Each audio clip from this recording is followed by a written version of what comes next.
আসসালামু আলাইকুম এভরিওয়ান। আজকে আমরা ডায়াফ্রাম সম্পর্কে আলোচনা করব। ডায়াফ্রাম বলতে মেইনলি বোঝায় দুটা ক্যাভিটির মধ্যে এক ধরনের পার্টিশন। যেমন দেখো, এই ডায়াফ্রামটা আমাদের থোরাসিক ক্যাভিটি এবং অ্যাবডোমিনাল ক্যাভিটির মধ্যে একটা পার্টিশন হিসাবে কাজ করে। এছাড়াও আমাদের বডিতে আরও কিছু ডায়াফ্রাম আছে, যেমন পেলভিক ডায়াফ্রাম, এছাড়াও ইউরোজেনিটাল ডায়াফ্রাম। এগুলো তোমরা অ্যাবডোমেন কার্ডে জানতে পারবা। তো দেখো, এতগুলো ডায়াফ্রামের মধ্যে সবচেয়ে বড় যে ডায়াফ্রামটা আমাদের বডিতে আছে সেটা হলো এই ডায়াফ্রামটা। এই জন্য এই ডায়াফ্রামটাকে আলাদাভাবে বোঝাতে দি ডায়াফ্রাম বলা হয়। তো দেখো, এই ডায়াফ্রামটা হচ্ছে একটা মাস্কিউলো অ্যাপোনিউরোটিক পার্টিশন, কারণ এখানে মাস্কুলার পার্ট আছে, আবার অ্যাপোনিউরোটিক পার্টও আছে। এই যে চারপাশ থেকে বিভিন্ন স্ট্রাকচার থেকে ডায়াফ্রামটা অরিজিন নেয়। অরিজিন নিয়ে মাঝখানে এই যে অ্যাপোনিউরোটিক পার্ট, এখানে এসে ইনসারশন হয়। তো তোমাদের প্রশ্ন হতে পারে যে অ্যাপোনিউরোসিস বলতে কি বোঝায়। অ্যাপোনিউরোসিস হচ্ছে মাসলের এক ধরনের এক্সটেনশন। তোমরা কিন্তু মাসলের একটা এক্সটেনশন সম্পর্কে অলরেডি জানো, সেটা হচ্ছে টেন্ডন। টেন্ডনটা কি? এটা মাসল থেকে এক্সটেনশন হয়ে বোনের সাথে অ্যাটাচমেন্ট নেয়। তো অ্যাপোনিউরোসিস এবং টেন্ডন এই দুটাই কিন্তু মাস্কুলার এক্সটেনশন। তো এই দুটোর মধ্যে মেইন পার্থক্যটা হচ্ছে অ্যাপোনিউরোসিস অনেক থিন হয় এবং ডেলিকেট হয়, আর টেন্ডন অনেকটাই থিক এবং টাফ স্ট্রাকচার হয়। তো দেখো, ডায়াফ্রামের এই যে সেন্ট্রাল অ্যাপোনিউরোটিক পার্ট, এটাকে সেন্ট্রাল টেন্ডন বলে। এটার নামের মধ্যে টেন্ডন থাকলেও এটা কিন্তু আসলে টেন্ডন না, এটা একটা অ্যাপোনিউরোসিস। ওকে, এইটুকু তোমাদের মনে রাখতে হবে। এরপরে দেখো, ডায়াফ্রাম হচ্ছে একটা স্কেলিটাল মাসল।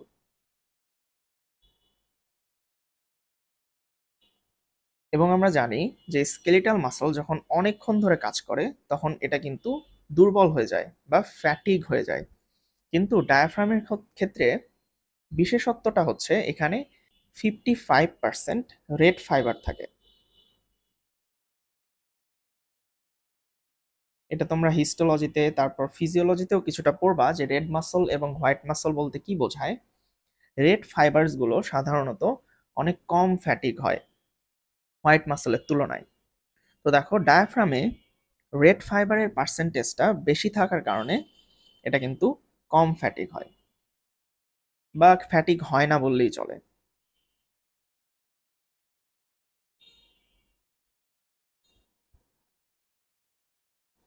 তো যেহেতু এটা একটা মাসল, তাই এটার অরিজিন এবং ইনসারশন আমাদেরকে অবশ্যই জানতে হবে। ইনসারশন কিন্তু অলরেডি আমি বলছি, সেটা হচ্ছে সেন্ট্রাল টেন্ডনে। ওকে, এরপরে আমরা অরিজিনগুলো দেখব 3D-তে। ডায়াফ্রাম মেইনলি তিনটা পার্ট থেকে অরিজিন নেয়। একটা হচ্ছে স্টার্নাল পার্ট, কোস্টাল পার্ট এবং ভার্টিব্রাল পার্ট। স্টার্নাল পার্টের মধ্যে দেখো, এটা তোমরা স্টারনামেও কিন্তু পড়ে আসছো। এই যে জিফয়েড প্রসেসের পোস্টেরিয়র সারফেস থেকে দুটা ফ্লেশি স্লিপস অরিজিন নেয়। এই যে, এটা গেল আমাদের স্টার্নাল পার্ট। এরপর আসো কোস্টাল পার্টের মধ্যে কোথায় থেকে অরিজিন নেয়। এটাও তোমরা রিবসের ক্লাসে পড়ে আসছো। Inner surface of the lower 6 ribs, অর্থাৎ নিচের 6টা রিবসের, এই যে 1 2 3 4 5 6, এই নিচের 6টা রিবসের ইনার সারফেস থেকে ডায়াফ্রামের মাসল ফাইবারসগুলো অরিজিনেট করে। এরপরে আসো ভার্টিব্রাল অরিজিন। ভার্টিব্রাল অরিজিন দেখো, এই যে কিছু ফ্লেশি স্লিপস যেটা লাম্বার ভার্টিব্রা থেকে অরিজিন নেয়, এগুলোকে বলা হয় ক্রাস অফ দ্য ডায়াফ্রাম। এই যে, এটা হচ্ছে লেফট ক্রাস এবং এই সাইডে এটা হচ্ছে রাইট ক্রাস অফ দ্য ডায়াফ্রাম। এবং একসাথে অর্থাৎ বহুবচনে এগুলোকে বলা হয় ক্রুরা। তো দেখো, রাইট ক্রাস যেটা, এটা অরিজিনেট করে আপার 3 লাম্বার ভার্টিব্রা থেকে, অর্থাৎ 1 2 অ্যান্ড 3। আর লেফট ক্রাসটা অ্যারাইজ করে দেখো আপার 2 লাম্বার ভার্টিব্রা থেকে, 1 অ্যান্ড 2। এই যে, এটা হচ্ছে আমাদের লেফট ক্রাস। এছাড়াও আমরা কিছু আর্কুয়েট লিগামেন্টস পাই। আর্কুয়েট বলতে বোঝায় গোলাকার বা আর্চ করা। যেমন আমরা আর্চ অফ অ্যাওর্টা পড়ছিলাম, সেই আর্চ থেকে আর্কুয়েট শব্দটা আসছে। তো দেখো, নর্মালি 3 ধরনের আর্কুয়েট লিগামেন্ট আমরা পেয়ে থাকি। মাঝখানে একটা এবং 2 সাইডে দুইটা দুইটা করে 4টা, আর মাঝখানেরটা সহ একটা, তাহলে টোটাল 5টা হচ্ছে। মাঝখানেরটাকে দেখো বলা হয় মিডিয়ান আর্কুয়েট লিগামেন্ট। এই যে এটা, এই যে হলুদ কালারের একটা লিগামেন্ট দেখো, এটা হচ্ছে আমাদের মিডিয়ান আর্কুয়েট লিগামেন্ট। মিডিয়ানের 2 সাইডে থাকে মিডিয়াল আর্কুয়েট লিগামেন্ট, অর্থাৎ এই যে এটা হচ্ছে আমাদের রাইট মিডিয়াল আর্কুয়েট লিগামেন্ট, আর ওই সাইডে আরেকটা থাকবে, এটা হচ্ছে লেফট মিডিয়াল আর্কুয়েট লিগামেন্ট। তো মিডিয়াল আর্কুয়েট লিগামেন্টগুলো দেখো লাম্বার 2 ভার্টিব্রার সাথে এবং লাম্বার 1 ভার্টিব্রার ট্রান্সভার্স প্রসেসের সাথে কিন্তু অ্যাটাচমেন্ট নেয়। ওকে, এরপর মিডিয়ালের পরে আসে ল্যাটারাল আর্কুয়েট লিগামেন্ট, অর্থাৎ এই যে এটা, এটা হচ্ছে লেফট ল্যাটারাল আর্কুয়েট লিগামেন্ট, আর ওই সাইডে রাইট ল্যাটারাল আর্কুয়েট লিগামেন্ট। এই তো ল্যাটারাল আর্কুয়েট লিগামেন্টগুলো লাম্বার 1 ভার্টিব্রার ট্রান্সভার্স প্রসেস থেকে 12th রিবে অ্যাটাচমেন্ট নেয়। ওকে, আশা করতেছি তোমরা ডায়াফ্রামের অরিজিনটা ঠিকভাবে বুঝতে পারছো। এরপর আমাদেরকে সেন্ট্রাল টেন্ডন সম্পর্কে অল্প কিছু জিনিস জানতে হবে। এই যে দেখো, এটা হচ্ছে আমাদের সেন্ট্রাল টেন্ডন। তো এই সেন্ট্রাল টেন্ডনকে বলা হয় ট্রাইফোলিয়েট ইন শেপ, অর্থাৎ এটার 3টা ট্রিফয়েল লিফ থাকে। যেমন দেখো, এটা হচ্ছে অ্যান্টেরিয়র লিফ, সামনেরটুকু, এবং 2 সাইডে 2টা পোস্টেরিয়র লিফ। তোমরা যদি এখানে খেয়াল করো, রাইট পোস্টেরিয়র লিফটা কিন্তু লেফটের তুলনায় ছোট হয়। আরেকটা যেটা আমাদেরকে জানতে হবে সেটা হচ্ছে উপরের দিকে এই জায়গাটায় সেন্ট্রাল টেন্ডনটা পেরিকার্ডিয়ামের সাথে ফিউজড অবস্থায় থাকে। আরেকটা ইম্পর্টেন্ট জিনিস দেখো, আমাদের ডায়াফ্রামে 2টা ডোম রয়েছে। এটা হচ্ছে আমাদের রাইট ডোম এবং এটা হচ্ছে আমাদের লেফট ডোম। তো এই ডোমগুলোর এক্সটেনশন যদি তোমরা একটু খেয়াল করো, রাইট ডোমটা দেখো 4th ইন্টারকোস্টাল স্পেস পর্যন্ত থাকে। এটা হচ্ছে আমাদের 1 নাম্বার ইন্টারকোস্টাল স্পেস, এটা হচ্ছে সেকেন্ড, এটা থার্ড, অ্যান্ড এখানে দেখো 4th ইন্টারকোস্টাল স্পেস পর্যন্ত থাকে হচ্ছে রাইট ডোমটা। আর লেফট ডোমটা যদি খেয়াল করো, এটা থাকে 5th রিবের লেভেল পর্যন্ত। এটা হচ্ছে 1 নাম্বার, 2, 3, 4, 5, এই যে দেখো 5th রিবের লেভেল পর্যন্ত আমাদের লেফট ডোমটা থাকে বা এক্সটেন্ড করে। এরপরে আমরা ডায়াফ্রামের রিলেশন সম্পর্কে জানবো। ডায়াফ্রামের রিলেশনগুলো সাধারণত 2টা ভাগে, অর্থাৎ রাইট ডোম এবং লেফট ডোম হিসাবে ভাগ করা হয়। এগুলো যদি আমরা রিমুভ করি, আচ্ছা, প্রথমে আমরা সুপিরিয়র রিলেশন দেখব। সুপিরিয়র রিলেশন তোমরা অলরেডি জানো, অর্থাৎ সুপিরিয়র সারফেসের রিলেশন, সেটা হচ্ছে লাংস। তাহলে দেখো, রাইট ডোমের সুপিরিয়র সারফেসের সাথে রিলেশন থাকে রাইট লাংয়ের, আর লেফট ডোমের সুপিরিয়র সারফেসের সাথে রিলেশন থাকে লেফট লাং। ওকে, এরপরে আমরা দেখব ইনফিরিয়র সারফেসের রিলেশন। তাহলে দেখো, প্রথমেই দেখো আমাদের লিভারের রাইট লোব, এটা রিলেটেড থাকে রাইট ডোমের সাথে, আর লেফট লোব রিলেটেড থাকে লেফট ডোমের সাথে। নেক্সট আসো 2টা কিডনি এবং 2টা সুপ্রারেনাল গ্ল্যান্ড, অর্থাৎ আমরা জানি যে আমাদের কিডনি পেছন দিকে থাকে। তাহলে দেখো, এই যে এটা হচ্ছে আমাদের কিডনি, এগুলো। তাহলে রাইট ডোমের সাথে আমাদের রাইট কিডনি এবং লেফট ডোমের সাথে আমাদের লেফট কিডনি রিলেটেড থাকবে। পাশাপাশি আমরা জানি যে আমাদের কিডনির একদম উপরে বা অ্যাপেক্সে থাকে হচ্ছে সুপ্রারেনাল গ্ল্যান্ড বা অ্যাড্রেনাল গ্ল্যান্ড। এটা সম্পর্কে তোমরা আরো ভবিষ্যতে আরো জানতে পারবা। এই যে দেখো, এটা হচ্ছে আমাদের সুপ্রারেনাল গ্ল্যান্ড বা অ্যাড্রেনাল গ্ল্যান্ড। তাহলে রাইট সুপ্রারেনাল গ্ল্যান্ড এটা আমার রিলেটেড থাকবে রাইট ডোমের সাথে, আর ওই যে লেফট সুপ্রারেনাল গ্ল্যান্ড এটা রিলেটেড থাকবে লেফট ডোমের সাথে। এছাড়াও আমরা লেফট ডোমের সাথে আরো কিছু রিলেশন পাই। এটা যদি তোমরা লাংসের ক্লাসটা ভালো মতো করে থাকো, তারা অলরেডি জানো যে আমাদের ফান্ডাস অফ দ্য স্টমাক এটা রিলেটেড থাকে, অর্থাৎ এটা রিমুভ করি। এই যে দেখো, এটা হচ্ছে আমাদের স্টমাক, এই যে এটা হচ্ছে আমাদের স্টমাক, এবং স্টমাকের উপরের অংশ এটাকে বলা হয় ফান্ডাস। তাহলে দেখো ফান্ডাস অফ দ্য স্টমাক কিন্তু লেফট ডোমের সাথে রিলেটেড। এছাড়াও আমরা আরেকটা স্ট্রাকচার পাই, সেটা হচ্ছে স্প্লিন। এই যে স্প্লিনটা, এটা হচ্ছে আমাদের স্প্লিন। তাহলে লেফট ডোমের সাথে আমরা দুটা এক্সট্রা রিলেশন পাইলাম রাইট ডোমের চেয়ে, সেটা হচ্ছে ফান্ডাস অফ দ্য স্টমাক এবং স্প্লিন। আশা করি তোমরা রিলেশনটা ঠিকভাবে বুঝতে পারছো। তাহলে দেখো এগুলো কিন্তু অলরেডি আমরা পড়ায় ফেলছি। এরপর আসো ওপেনিংস। ডায়াফ্রাম একটা পার্টিশন হলেও এটা কিন্তু পুরোটা ক্লোজড না, অর্থাৎ কিছু স্ট্রাকচার অবশ্যই পাস করতে পারে। তো এই স্ট্রাকচারগুলো পাস করার জন্য ডায়াফ্রামের তিনটা মেজর ওপেনিং আছে, অর্থাৎ এই তিনটা ওপেনিং দিয়ে তিনটা মেজর স্ট্রাকচার পাস করে, এবং ওই তিনটা মেজর স্ট্রাকচারের নামের ভিত্তিতেই এই ওপেনিংগুলোরও নামকরণ করা হয়েছে। যেমন দেখো ভ্যানা ক্যাভাল ওপেনিং। এই ভ্যানা ক্যাভাল ওপেনিং দিয়ে ইনফিরিয়র ভ্যানা ক্যাভা পাস করে। এরপরে ইসোফেজিয়াল ওপেনিং, কারণ এই দিক দিয়ে ইসোফ্যাগাস পাস করে। এরপরে অ্যাওরটিক ওপেনিং, কারণ এখানে যে মেজর স্ট্রাকচারটা পাস করে সেটা হচ্ছে অ্যাবডোমিনাল অ্যাওরটা। এটা আমি তোমাদেরকে আগেও বলেছিলাম যে ডিসেন্ডিং থোরাসিক অ্যাওরটা যখন ডায়াফ্রামকে ক্রস করে তখন সেটার নাম হয়ে যায় অ্যাবডোমিনাল অ্যাওরটা। তো এই মেজর স্ট্রাকচারগুলোর পাশাপাশি আরও কিছু স্ট্রাকচার এই ওপেনিংগুলো দিয়ে পাস করে, যেটা আমরা কিছুক্ষণ পরে 3D-তে দেখব। তার আগে তোমরা এই ছবিটাতে একটু খেয়াল করো। এখানে দেখো ভ্যানা ক্যাভাল ওপেনিংটা থাকে সেন্ট্রাল টেন্ডনে। এরপরে ইসোফেজিয়াল ওপেনিংটা থাকে ডায়াফ্রামের মাস্কুলার পার্টে, আর অ্যাওরটিক ওপেনিংটা থাকে মাস্কুলার পার্ট আর হচ্ছে ভার্টিব্রার মাঝখানে। এই জন্য ভ্যানা ক্যাভাল ওপেনিংকে বলে tendinous opening.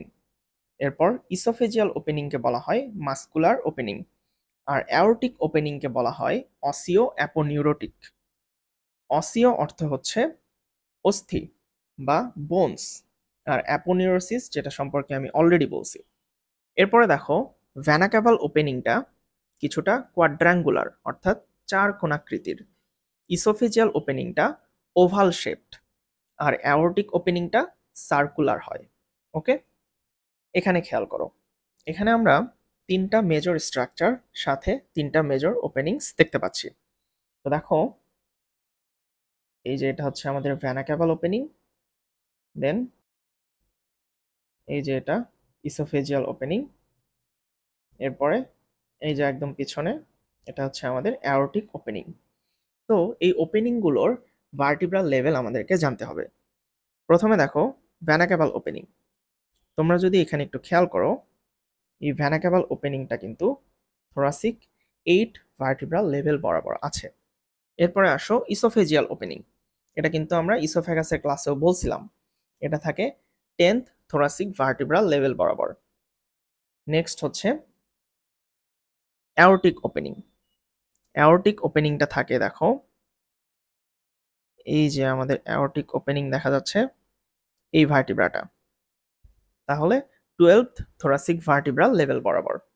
Okay, I hope এইটুকু তোমরা বুঝতে পারছো। এবার আসো কি কি স্ট্রাকচার কোন কোন ওপেনিং দিয়ে পাস করে। প্রথমে হচ্ছে ভ্যানা ক্যাভাল ওপেনিং। এখানে তোমরা দুইটা স্ট্রাকচার মনে রাখবা। প্রথমত অবশ্যই তোমাকে বলতে হবে ইনফিরিয়র ভ্যানা ক্যাভা। এই যে এটা ইনফিরিয়র ভ্যানা ক্যাভা, ভ্যানা ক্যাভাল ওপেনিং দিয়ে পাস করে। সাথে একটা নার্ভ যায়, সেটা হচ্ছে রাইট ফ্রেনিক নার্ভ। এরপরে আসো ইসোফেজিয়াল ওপেনিং। এই ওপেনিং দিয়ে মেজর স্ট্রাকচার পাস করে ইসোফ্যাগাস। সাথে আরও তিনটা স্ট্রাকচার পাস করে। প্রথমে রাইট ভ্যাগাস নার্ভ যখন ইসোফেজিয়াল ওপেনিং দিয়ে পাস করে তখন সেটা ইসোফ্যাগাসের পোস্টেরিয়রলি থাকে, এই জন্য রাইট ভ্যাগাস নার্ভের নাম চেঞ্জ হয়ে পোস্টেরিয়র ভ্যাগাল ট্রাঙ্কস বলা হয়। এরপরে লেফট ভ্যাগাস নার্ভ, যেটা ইসোফেজিয়াল ওপেনিং দিয়ে পাস করার সময় ইসোফ্যাগাসের অ্যান্টেরিয়রলি থাকে, এই জন্য ওটার নাম তখন চেঞ্জ হয়ে যায় অ্যান্টেরিয়র ভ্যাগাল ট্রাঙ্কস। এছাড়াও আরও একটা স্ট্রাকচার পাস করে, সেটা হচ্ছে oesophageal branches of left gastric artery. দেখো এটা হচ্ছে আমাদের লেফট গ্যাস্ট্রিক আর্টারি, এবং এটার একটা ব্রাঞ্চ যেটা ইসোফ্যাগাসে যায় এটা। তো আমরা 4টা স্ট্রাকচার পাইলাম ইসোফেজিয়াল ওপেনিং দিয়ে পাস করে, সেটা হচ্ছে oesophagus, anterior and posterior vagal trunks, and lastly oesophageal branches of left gastric artery. এরপরে আসো অ্যাওরটিক ওপেনিং। এই অ্যাওরটিক ওপেনিং দিয়ে মেজর যে স্ট্রাকচারটা পাস করে সেটা হচ্ছে অ্যাওরটা। তো দেখো ডায়াফ্রামের উপরে এইটুকু হচ্ছে ডিসেন্ডিং থোরাসিক অ্যাওরটা, এবং যখনই ডিসেন্ডিং থোরাসিক অ্যাওরটা ডায়াফ্রামকে ক্রস করে তখন এটার নাম হয়ে যায় অ্যাবডোমিনাল অ্যাওরটা। ওকে, এই কনসেপ্টটা কিন্তু অবশ্যই মনে রাখতে হবে। এছাড়াও অ্যাওরটিক ওপেনিং দিয়ে আরও 2টা স্ট্রাকচার পাস করে, সেটা হচ্ছে অ্যাজাইগাস ভেইন এবং থোরাসিক ডাক্ট। তাহলে দেখো এগুলো কিন্তু আমরা অলরেডি পড়ে ফেলছি। এই যে স্ট্রাকচারসগুলো, এটা হচ্ছে রাইট অ্যান্ড লেফট বলা যাবে না কারণ নাম চেঞ্জ হয়ে যাবে। anterior and posterior vagal trunks.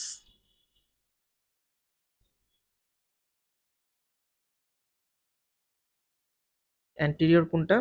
এটা হচ্ছে লেফট ভ্যাগাস নার্ভ, আর পোস্টেরিয়রটা হচ্ছে রাইট ভ্যাগাস নার্ভ। ওকে, এরপরে আমাদেরকে খুবই ইম্পর্টেন্ট একটা জিনিস জানতে হবে যে এই ওপেনিংগুলোর সিচুয়েশনটা এমন কেন, অর্থাৎ এই যে ভেনা ক্যাভাল ওপেনিং এটা সেন্ট্রাল টেন্ডনে কেন, তারপর ইসোফেজিয়াল ওপেনিং এটা মাস্কুলার যে পার্ট ওখানে কেন, এটার কিন্তু অবশ্যই রিজন আছে। এমনি এমনি কিন্তু ওই ওপেনিংগুলা ওই জায়গাতে নাই।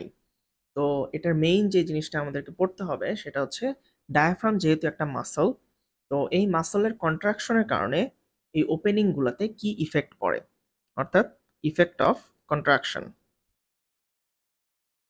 ওকে, এই ছবিটাতে একটু খেয়াল করো।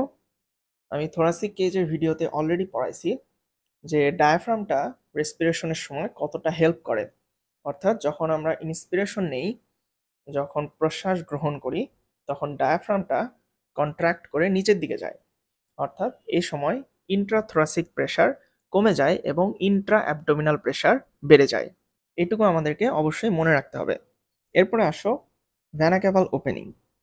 যখন আমাদের ডায়াফ্রামটা কন্ট্রাকশন হচ্ছে তখন দেখো এই যে এইদিকে কন্ট্রাকশন হচ্ছে, আবার সেন্ট্রাল টেন্ডনকে বাহিরের দিকে নিয়েও কন্ট্রাকশন হচ্ছে এইভাবে। তাহলে এই কন্ট্রাকশনগুলো হওয়ার কারণে দেখো সেন্ট্রাল টেন্ডনের যে ওপেনিংটা, অর্থাৎ ভেনা ক্যাভাল যে ওপেনিংটা, এটা কিন্তু ডায়ালেট করতেছে, অর্থাৎ বড় হয়ে যাচ্ছে। যে কারণে কি হয়, আমাদের ইনফিরিয়র ভেনা ক্যাভা দিয়ে আরও বেশি ব্লাড পাস করতে পারে। এবং আমরা জানি ইনফিরিয়র ভেনা ক্যাভা ড্রেন করে কোথায়? রাইট অ্যাট্রিয়ামে। আবার দেখো যখন আমাদের ইন্ট্রা অ্যাবডোমিনাল প্রেশার বেড়ে যাচ্ছে তখন ইনফিরিয়র ভেনা ক্যাভাটা ডায়ালেট করার কারণে ভেনাস রিটার্ন বেশি হচ্ছে, অর্থাৎ আমাদের পেরিফেরাল পার্ট যেমন লেগস, তারপর হচ্ছে আমাদের অ্যাবডোমেন, এখান থেকে যে ব্লাডগুলো সেগুলোর ভেনাস রিটার্ন বেশি হয়ে ইনফিরিয়র ভেনা ক্যাভা দিয়ে কোথায় যাচ্ছে? রাইট অ্যাট্রিয়ামে। তাহলে অবশ্যই এই যে ভেনা ক্যাভাল ওপেনিংটা, এটা যদি মাস্কুলার পার্টে থাকতো তাহলে কিন্তু ডায়ালেট করতে পারতো না, কারণ আমরা জানি মাসল কন্ট্রাকশন করতেছে। কন্ট্রাকশন মানে কি? তাহলে সংকুচিত হয়ে যেত আরো। ওকে, আই হোপ এইটুকু তোমরা বুঝতে পারছো। নেক্সট আসো ইসোফেজিয়াল ওপেনিংটা কেন মাস্কুলার পার্টে। এখানে যদি তোমরা একটু খেয়াল করো, রাইট ক্রাস থেকে কিছু মাসল ফাইবার ইসোফ্যাগাসের চারপাশে একটা রিং এর মতো তৈরি করছে। এই জিনিসটাকে বলা হয় এক্সটার্নাল ইসোফেজিয়াল স্ফিংটার।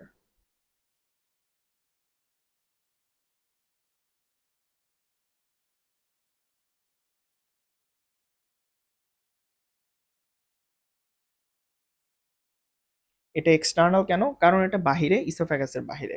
আর ইসোফ্যাগাসের ভিতরেও আরেকটা ইন্টারনাল ইসোফেজিয়াল স্ফিংটার আছে, যেটা ইসোফ্যাগাসকে কন্ট্রাক্ট করে রাখে যেন স্টমাক কন্টেন্টগুলো ইসোফ্যাগাস দিয়ে বের হতে না পারে সবসময়, যেটা আমরা ইসোফ্যাগাসেও কিছুটা বলছিলাম। তাহলে এখানে দেখো ইসোফেজিয়াল ওপেনিংয়ে কি ঘটনা ঘটতেছে।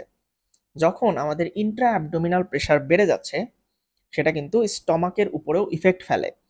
তাহলে স্টমাক যখন অর্থাৎ স্টমাকে যখন প্রেশারটা বেড়ে যাবে, তাহলে এই স্টমাক কন্টেন্টগুলো উপরেও চলে আসার কথা। তো এটাকে প্রিভেন্ট করতে হবে অবশ্যই। এই জন্য ইসোফ্যাগাসের চারপাশে এই যে রিং এর মতো এক্সটার্নাল ইসোফেজিয়াল স্ফিংটার রয়েছে, কারণ মাস্কুলার পার্টে যখন কন্ট্রাকশন হয় তখন ইসোফ্যাগাসটা কন্ট্রাক্ট করে রাখে, যেন ইন্ট্রা অ্যাবডোমিনাল প্রেশারটা বাড়ার কারণেও স্টমাক থেকে কন্টেন্টগুলো বাহিরে বের হয়ে আসতে না পারে। ওকে, আই গেস তোমাদের কাছে এটা ক্লিয়ার হয়েছে যে ইসোফেজিয়াল ওপেনিংটা কেন মাস্কুলার পার্টে। আচ্ছা, নেক্সট আসো অ্যাওর্টিক ওপেনিং। এটা কেন অসিও অ্যাপোনিউরোটিক? তো দেখো, অ্যাওর্টা হচ্ছে খুবই ইম্পর্টেন্ট একটা স্ট্রাকচার, অর্থাৎ এই দিক দিয়ে আমাদের ব্লাড পাস করে, অক্সিজেনযুক্ত ব্লাড।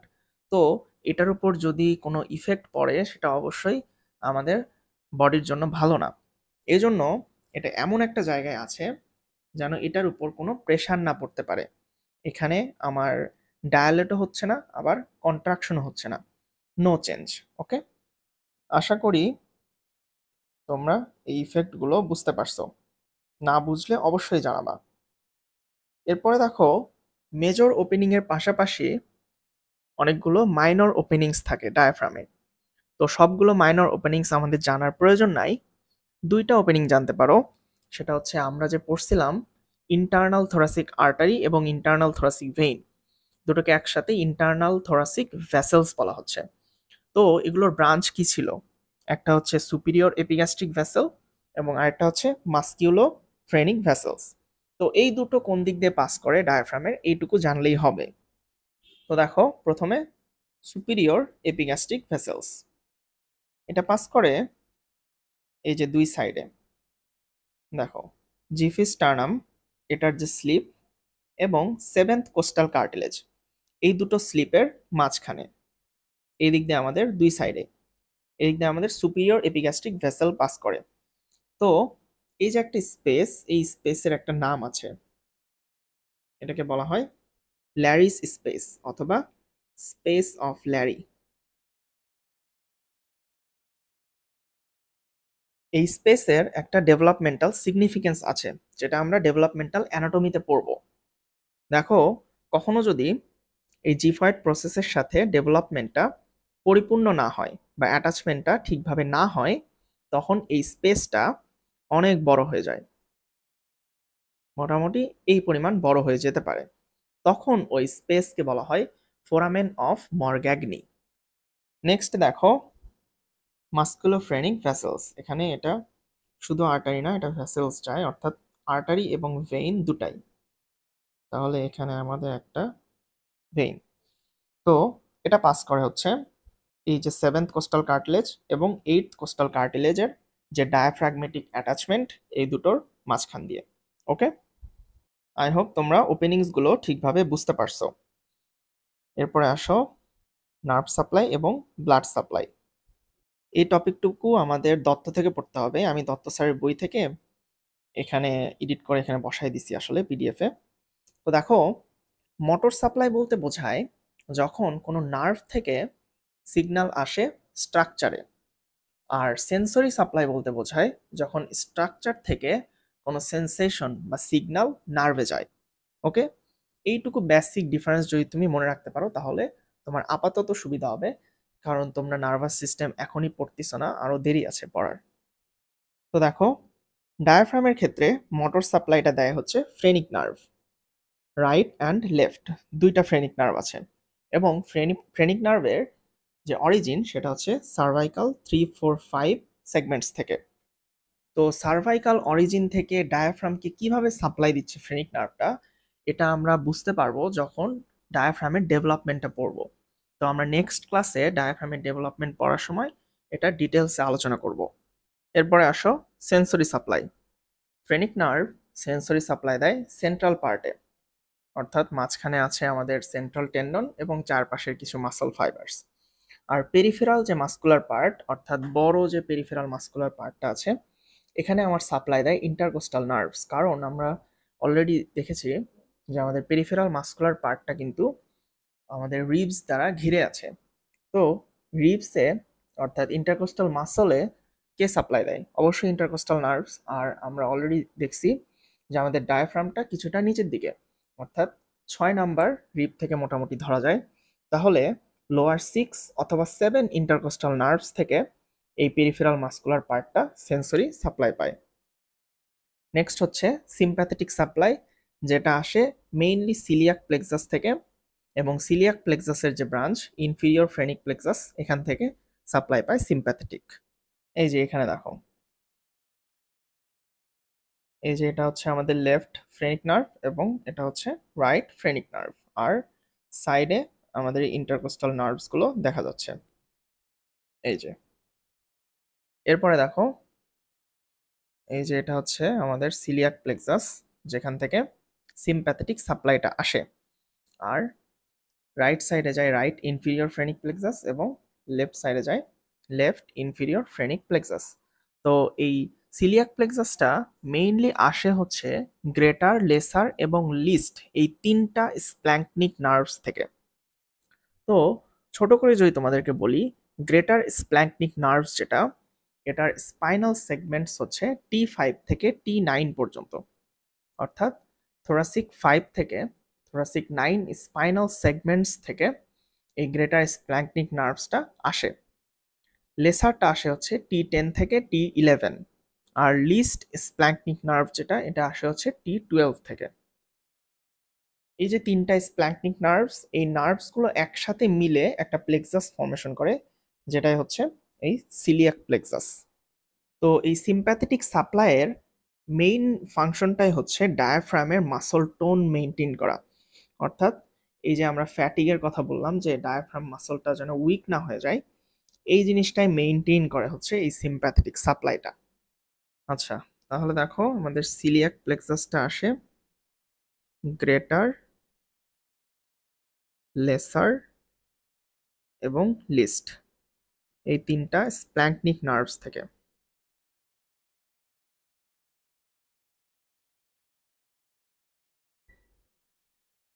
গ্রেটার যেটা, এটা হচ্ছে T5 থেকে T9, লেসার যেটা, এটা T10 থেকে T11, আর লিস্ট যেটা, এটা T12। এটা অতটা মনে রাখার দরকার নেই, জাস্ট আমি তোমাদেরকে বোঝানোর জন্য বললাম।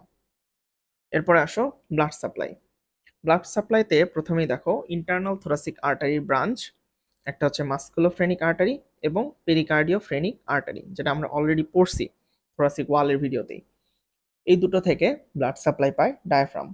আর হচ্ছে অলরেডি বলছি যে ইন্টারকোস্টাল ভেসেলস থেকে আমার ব্লাড সাপ্লাই আসবে। তো কোনগুলো? নিচের দিকে, অর্থাৎ লোয়ার 5 আর 6। এরপরে দেখো ডিসেন্ডিং থোরাসিক অ্যাওর্টার লাস্ট ব্রাঞ্চ, অর্থাৎ যেখানে আমার ওপেনিং দিয়ে, অর্থাৎ অ্যাওর্টিক ওপেনিং দিয়ে অ্যাওর্টা পাস করতেছে, ওখানে লাস্ট যে ব্রাঞ্চটা দেয় ডিসেন্ডিং থোরাসিক অ্যাওর্টা, সেটা হচ্ছে সুপিরিয়র ফ্রেনিক আর্টারি। এরপরে অ্যাওর্টিক ওপেনিং দিয়ে পাস করার পর নাম হয়ে যায় অ্যাবডোমিনাল অ্যাওর্টা, এবং এই অ্যাবডোমিনাল অ্যাওর্টার ফার্স্ট ব্রাঞ্চটা হচ্ছে ইনফিরিয়র ফ্রেনিক আর্টারি। তো এই দুটো ফ্রেনিক আর্টারি দিয়ে ব্লাড সাপ্লাই পায় আমাদের ডায়াফ্রাম। ওকে, আই হোপ এইটুকু তোমরা বুঝতে পারছো। এরপরে আসো অ্যাকশনস অফ দ্য ডায়াফ্রাম।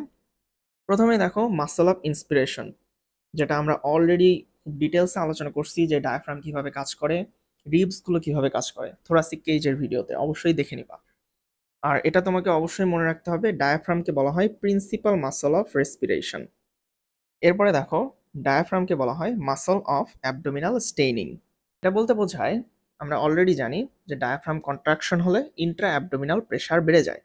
তো দেখো ইন্ট্রা অ্যাবডোমিনাল প্রেশার বেড়ে গেলে অবশ্যই মিকচুরেশন, ডেফিকেশন এগুলো অনেক ইজি হয়ে যাবে, কারণ অ্যাবডোমিনাল প্রেশার বেড়ে যাচ্ছে। মিকচুরেশন অর্থ কি? মিকচুরেশন অর্থ হচ্ছে মূত্রত্যাগ, অনেকে হয়তো জানো। ডেফিকেশন অর্থ হচ্ছে মলত্যাগ করা, আর ভমিটিং অর্থ তো অনেকেই জানো অলরেডি। আর পার্চুনেশন অর্থ হচ্ছে বাচ্চা প্রসব করা। তো দেখো অ্যাবডোমিনাল প্রেশার বেড়ে যাওয়ার কারণে এই প্রসেসগুলো কিন্তু অবশ্যই ইজি হয়ে যাবে। নেক্সটে দেখো মাসল অফ ওয়েট লিফটিং। এখানে মেইন যে জিনিসটা হয়, সেম কাহিনী প্রথমে হবে যে আমার ডায়াফ্রাম কন্ট্রাকশনের কারণে ইন্ট্রা অ্যাবডোমিনাল প্রেশার বেড়ে যাবে, এবং যেহেতু আমাদের অ্যাবডোমেনটা একটা প্রেশারের মধ্যে আছে, এই কারণে এটার অপোজিটে যে ভার্টিব্রাল কলামগুলো, এটা কিন্তু সহজে ফ্লেকশন হবে না, অর্থাৎ একটা স্টিফ হয়ে থাকবে। তো এই স্টিফ হয়ে যাওয়ার সুবিধাটা হচ্ছে আমরা অনেক হেভি ওয়েট লিফট করতে পারবো। ওকে, আচ্ছা, নেক্সট হচ্ছে থোরাকো মাস্কুলার পাম্প হিসাবে কাজ করে এই ডায়াফ্রামটা। এটা কিন্তু আমি অলরেডি বলছি যে ভেনাস রিটার্নে হেল্প করে ভেনা ক্যাভাল ওপেনিং এর কারণে। তাহলে দেখো এটাকে পাম্প কেন বলা হচ্ছে? কারণ দেখো ডায়াফ্রাম কন্ট্রাকশন হয়ে যখন ইন্ট্রা অ্যাবডোমিনাল প্রেশার বেড়ে যাচ্ছে, তখন ইনফিরিয়র ভেনা ক্যাভাতে প্রেশারের কারণে কিন্তু পাম্প ইফেক্টে ওটা ব্লাডগুলো উপরে উঠে আসতেছে, এসে কোথায় যাচ্ছে? রাইট অ্যাট্রিয়ামে। তো এই পাম্পিং অ্যাকশনে হেল্প করে হচ্ছে এই ডায়াফ্রাম। নেক্সটে দেখো স্ফিংটার অফ ইসোফ্যাগাস, এটা কিন্তু অলরেডি আমি বুঝাই দিছি। আচ্ছা, এরপরে ছোট্ট একটা ক্লিনিক্যাল আমাদেরকে জানতে হবে, সেটা হচ্ছে ডায়াফ্র্যাগমেটিক প্যারালাইসিস, যেটার কারণে প্যারাডক্সিক্যাল মুভমেন্ট হয়। তো দেখো আমি বলি তাহলে ইজিলি বুঝতে পারবা। আমরা অলরেডি দেখছি যে আমাদের রাইট ডোমে সাপ্লাই দেয় হচ্ছে রাইট ফ্রেনিক নার্ভ, আর লেফট ডোমে সাপ্লাই দেয় লেফট ফ্রেনিক নার্ভ নর্মালি। তো দেখো এই যে আমরা রেসপিরেশনের সময় ডায়াফ্রামটা কন্ট্রাকশন হচ্ছে, এই সিগন্যালটা কিন্তু মোটর সাপ্লাইয়ের মাধ্যমে ফ্রেনিক নার্ভ দিয়ে আসে। তো ধরো রাইট সাইডের রাইট ফ্রেনিক নার্ভটা প্যারালাইসিস হয়ে গেল বা কোনো কারণে ড্যামেজ হলো, তাহলে কিন্তু রাইট ডোমটা বা right side of the diaphragm এটা কিন্তু আর কন্ট্রাকশন হয়ে নিচের দিকে যেতে পারবে না। তখন কি হয়? শুধুমাত্র লেফট ডোমটা নিচের দিকে নামে কন্ট্রাকশন হয়ে। তাহলে দেখো যখন ইন্সপিরেশন এক্সপিরেশন হচ্ছে, শুধুমাত্র লেফট ডোমটা উপরে নিচে ওঠানামা করতেছে। এটা একটা প্যারাডক্সিক্যাল মুভমেন্ট, অর্থাৎ একটা স্থির হয়ে আছে এবং আরেকটা উপরে নিচে ওঠানামা করতেছে। তাহলে এটার কারণে প্রবলেমটা কি হয়? আমরা অলরেডি জানি আমাদের দুই সাইডে কিসের রিলেশন আছে? লাংসের। তো ডায়াফ্রাম যদি কন্ট্রাকশন হয়ে নিচের দিকে না নামে, তাহলে কিন্তু লাংসে ঠিকভাবে বাতাস প্রবেশ করতে পারবে না, তখন কিন্তু শ্বাসকষ্ট হবে। তাহলে দেখো যদি রাইট অ্যান্ড লেফট দুইটা ফ্রেনিক নার্ভই ড্যামেজ হয়ে যায় বা প্যারালাইসিস হয়ে যায়, তখন কিন্তু একটা মানুষের রেসপিরেটরি ফেলিয়ার হতে পারে, যেটা খুবই serious condition. Okay, I hope এইটুকু তোমরা বুঝতে পারছো। লাস্ট যেটা, সেটা হচ্ছে হিককাপস। এটার এক্সপ্লেনেশনটা এখনো সায়েন্টিফিক্যালি খুব একটা ক্লিয়ার না, তবে ধারণা করা হয় যে ডায়াফ্রামের কারণেই এই জিনিসটা ঘটে। হিককাপস বলতে কিন্তু বোঝায় হিচকি, তোমরা অনেকেই এটা জানো। আচ্ছা, তাহলে আমাদের ডায়াফ্রামের ক্লাসটা এখানেই শেষ। নেক্সট ক্লাসে আমরা ডায়াফ্রামের ডেভেলপমেন্ট আর নার্ভ সাপ্লাইয়ের রিজনটা সাথে কিছু ডেভেলপমেন্টাল অ্যানোমালি নিয়ে আলোচনা করব। ধন্যবাদ সবাইকে।